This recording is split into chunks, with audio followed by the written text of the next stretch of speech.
radi ravnopravnosti, moramo malo vidjeti šta radi Dalabud. Evo da te Dalabud studira.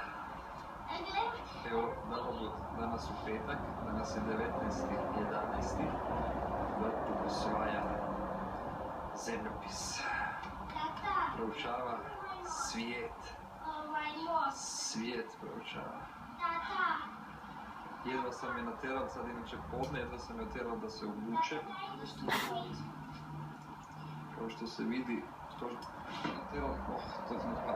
natjerao da se obuče, treba ujetno shvatiti, ona je i dalje, čekaj, ona je i dalje u pidžami, evo to je golo, sve pidžama sa čarapama i maminim porodiljskim šlafrakama.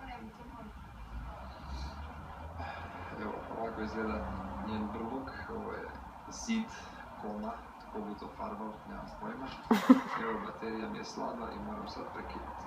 Znači, Zrinčica moja njonja, pučka se njoj za školu i za sve, sad ću zapaliti malo svjetla, radi bolje osvjetljenja. Evo, sad je već puno bolje. Evo, Zrinčica čori, ovako izgleda krevet.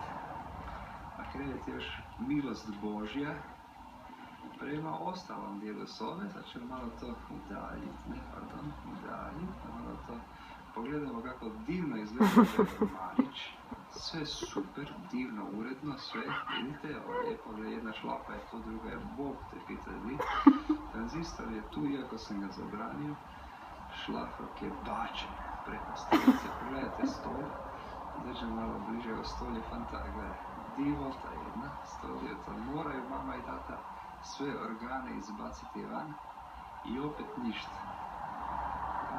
To vraćamo, donja polica je u redu jer je vam dohvata.